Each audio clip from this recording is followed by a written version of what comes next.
Olá, este é o laccursos.com.br, eu sou o Rodrigo Belmonte e a gente vai dar continuidade à nossa conversa sobre improbidade administrativa, aula número 6, a última aula desse curso enorme de improbidade, mas a gente vai liquidar toda a lei na aula de hoje, ainda tem mais aula de exercício aí pra frente. O que a gente reservou para a aula número 6 da aula de improbidade administrativa? Disposições penais de prescrição e as disposições finais da lei de improbidade administrativa.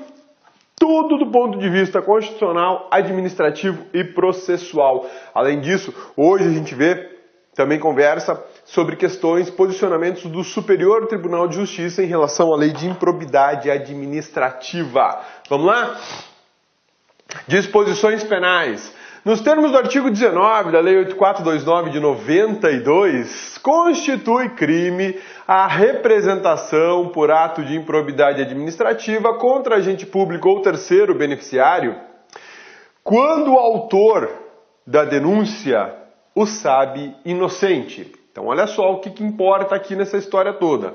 É crime realizar uma representação, ou seja, dar notícia. Representação é dar notícia. Enfim, falar, tá rolando tal coisa, estão praticando tal ato administrativo, alguém está se enriquecendo ilicitamente, alguém está causando prejuízo para a administração. Constitui crime você fazer uma representação dessa quando você sabe, quando você, autor da denúncia, essa palavra denúncia aqui, na verdade, ela foi usada como sinônimo de representação, tá? Quando o autor da representação ou da denúncia sabe que o acusado é inocente. Isso é crime no Brasil. Na verdade, existe um tipo penal... na verdade não, vale a pena a gente mencionar que existe um tipo penal lá no Código Penal que diz o seguinte: você dar início à instauração de investigação ou que você sabe que é falso, que você está declarando para a autoridade policial, dar início a uma investigação que sabe ser falsa, aquilo também é crime. A gente chama isso de como é que é o nome do tipo penal? Denunciação caluniosa. Você simplesmente vai lá e diz que alguém praticou um delito ou, enfim, acusa alguém da prática de um crime, mas você sabe que essa pessoa não praticou delito nenhum. Você faz isso só para prejudicar. A lei de improbidade criou esse tipo penal aqui para, de alguma maneira, resguardar ou inibir o uso indevido da lei de improbidade e, de certa forma, inibir aqueles que querem prejudicar os agentes políticos probos, honestos que existem no nosso país, né? Esse dispositivo aqui é extremamente interessante. Mas o que mais me chama a atenção nele é isso aqui, ó. Detenção de 6 a 10 meses e multa. Criminho sem vergonha, né? 6 a 10 meses de detenção e multa. Isso aqui não vai rolar prisão nunca. Inclusive esse tipo de delito aqui, ó, que tem pena de até 10 meses, vai para o juizado especial. Exatamente, vai para o juizado especial. Sobre ele é possível fazer transação penal, não vai dar nem processo. Enfim, é um tipo sem vergonha, um tipo penal sem vergonha, porcaria. Uma pena dessa de detenção de 6 a 10 meses, não vale a pena nem montar o processo para você seguir em frente e tentar condenar alguém nessa história toda. E aqui você tem uma detenção e mais uma pena de multa. Lembrando que essa multa que está aqui, ó, essa multa aqui não é a multa decorrente do poder de polícia da administração. Isso aqui é pena criminal, tá? Essa multa é uma pena criminal. Tá lembrado lá do artigo 5º da Constituição que fala das penas admissíveis, né? Uma delas é a pena de multa. Essa pena de multa aqui é pena criminal, não é a pena administrativa, a multa administrativa, não tem nada a ver. Isso aqui não é decorrente do poder de polícia da administração. Aliás, a aplicação desse dispositivo penal aqui, ele não tem nada, absolutamente nada a ver com a aplicação do poder de polícia. Isso aqui é poder de é o poder de punir do Estado. Tá? Quando o artigo 19 estabelece um tipo penal para uma denunciação caluniosa de improbidade, ele está exercendo, aqui ele está permitindo o Estado vai exercer o seu poder punitivo. Né? A gente chama isso... Vamos abrir a outra tela que está ficando muito bagunçada aqui já, né? A gente chama isso do seguinte, ó. Deixa eu te fazer uma diferenciação aqui importante. Vale a pena você ter essa noção, essa diferença, ainda mais para concurso público. Vamos ver se a canetinha preta está escrevendo ainda. Ó. Existe o ius persequendi. Ius persequendi. Paralelo a ele, eu tenho o poder de polícia e tem o poder punitivo. Ambos, poder de polícia e poder punitivo, decorrem do poder hierárquico. Tá? O poder de polícia e o poder punitivo decorrem do poder hierárquico. Ok? Agora, o ius persequendi traduz-se em direito de punir criminalmente. Poder de punir criminalmente. É uma diferença brutal. Aqui, eu estou na esfera policial e judicial. Eu estou na esfera do direito penal e processual penal. Aqui,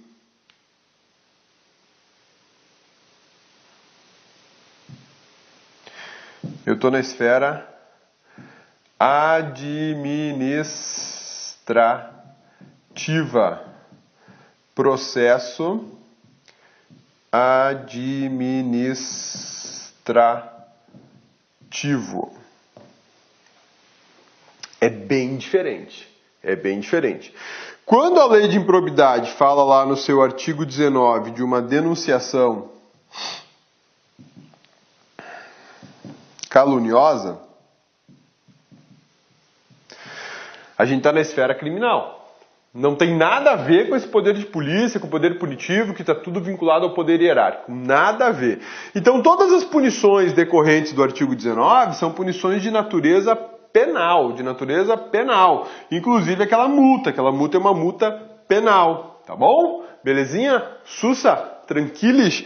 Ficou clara essa diferença? A gente tem dois tipos de poder de punição no Estado. O poder administrativo, que é decorrente do poder hierárquico, vinculado aí ao poder de polícia, ao poder de punição, enfim. E do outro lado a gente tem o ius persequendi, ou então, você pode chamar de ius puniendi. Ius persequendi ou ius puniendi, que é o direito de punir criminalmente. Belezinha? Sussa, tranquilos? Então tá bom. Então vamos voltar aqui para a nossa lei de improbidade, artigo 19, para a gente liquidar essa fatura da lei de improbidade e poder tratar de outros assuntos mais interessantes, né? Tipo jurisprudência do STJ sobre improbidade. Vamos lá. Parágrafo único. Além da sanção penal, o denunciante está sujeito a indenizar o denunciado pelos danos materiais, morais ou a imagem que houver provocado. Esse dispositivo do parágrafo único do artigo 19, ele é exatamente uma regulamentação ou uma aplicação prática, concreta, daquele dispositivo constitucional que garante a toda pessoa uma reparação proporcional ao agravo que sofreu, que está lá no artigo 5º da Constituição. Esse é um exemplo claro. Se você denunciar caluniosamente alguém de ato de improbidade administrativa e esse alguém não praticou o ato de improbidade administrativa, você está diante de uma possibilidade de ter que indenizar a pessoa, né? Porque alegar que alguém é desonesto, que alguém enriqueceu ilicitamente é grave. É grave, isso muitas vezes ofende a honra, a imagem, o nome, uma pessoa que tem uma carreira, uma reputação ilibada e sobre ela recai aí uma pecha de corrupto. Não vai rolar, não vai dar certo. Então, nesse momento, admite sim a punição por crime. E mais, você tem a situação de que a pessoa pode ser punida ainda civilmente. E esse é um ponto interessantíssimo, né, da lei, a possibilidade de punição civil, que pode gerar indenizações bem bacanas, né? Ainda mais se a pessoa que acusou for uma pessoa com grana. Aí é bom, porque aí você vai no patrimônio dele, né? Cabeça, e se essa denúncia aqui for do Ministério Público? Como assim? Você fala o MP, o membro do Ministério Público, acusar alguém sabendo que a pessoa é inocente? Exatamente, cabeça, exatamente. Você captou minha mensagem. O membro do MP faz uma denúncia dessa aí e sabe que a pessoa é inocente, cabeça. Uai, o membro do Ministério Público está sujeito às mesmas regras. Detenção de 6 a 10 meses, mais multa, além da possibilidade de ter que responder civilmente. Cabeça, olha aí, esse além de sanção penal, o denunciante está sujeito a indenizar o denunciado pelos danos. Tá bom. E aí, o que tem isso? Cabeça, lá no artigo 37 da Constituição fala que é o Estado que responde. Meu amigão, você foi longe agora, hein? Boa demais sua observação. Olha só, bacana, show de bola. Tá estudando, hein? Tô gostando de ver, tá estudando, muito bem. Olha só o que nosso amigão falou. Digamos que um membro do Ministério Público faz uma denunciação caluniosa dessa. Ele fala que, sei lá, o prefeito da cidade lá tá metendo a mão na grana, beleza? Mas ele sabe que isso não é verdade. Ele só fez isso porque ele é desafeto do prefeito, ele não gosta do prefeito. Ele fez só de sacanagem. Ele sabe que o prefeito é um cara correto, ele sabe que o prefeito está na linha, que ele aplica devidamente e corretamente o dinheiro público. Mas aí, enfim, quis sacanear com o prefeito e foi lá e falou, não, esse prefeito é ladrãozinho, ele está metendo a mão no dinheiro público, ele desviou dinheiro da merenda escolar, as criancinhas lá da creche estão passando fome. Por quê? Porque ele comprou um carro com a grana da merenda escolar, né? Coitado. Um carro com a grana da merenda escolar, deve ter comprado o quê? Um ferro velho, né? Porque a grana da merenda escolar é uma mixaria. Exatamente, muito pouco. Se fosse a construção de uma ponte, ainda vai lá, né? E aí? O MP, o membro do MP, ele é um representante do Estado. Quem é que vai responder pelo ato do membro do MP? Bacana, né? Lembrar do artigo 37, parágrafo 6º da Constituição. A responsabilidade, nesse caso, é objetiva do Estado. Se o membro do MP for do Ministério Público Estadual, quem vai pagar a indenização de cara é o Estado ao qual o membro do Ministério Público está ligado. Agora, se for um membro do Ministério Público Federal, aí é diferente. Se ele for membro do Ministério Público Federal, aí a gente tem uma outra situação. Quem vai pagar a conta é a União. Então, olha só. Muito boa a sua observação, meu amigão. Show de bola. Olha só. O MP, ele faz uma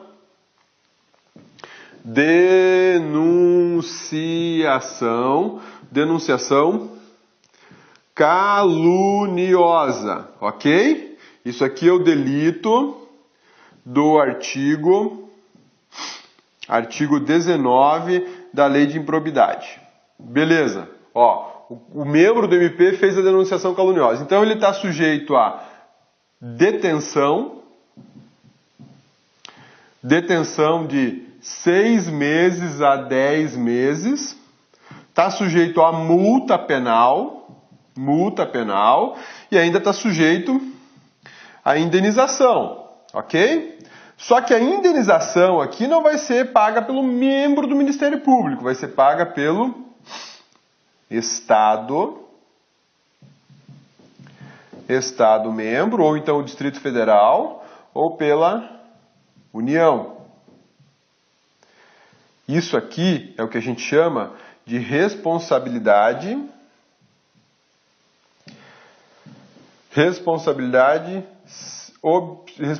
civil objetiva do Estado, tá? Pô, cabeça, mas aí tá fácil, né? O membro do MP fala besteira e quem paga a conta é o contribuinte? Pois é, exatamente essa sistemática do artigo 37, parágrafo 6º da Constituição Federal. Acontece que o artigo 37, parágrafo 6º da Constituição Federal autoriza uma ação de regresso contra o membro do MP. Então, tudo bem, o Estado vai pagar a conta, se ele for condenado, né? Vai pagar a conta. Mas depois o Estado pode promover uma ação de regresso contra o membro do Ministério Público. Belezinha? Sussa? Tranquilos? Ótima pergunta, meu amigão. Show de bola. Sinal que você está estudando, hein? Parabéns.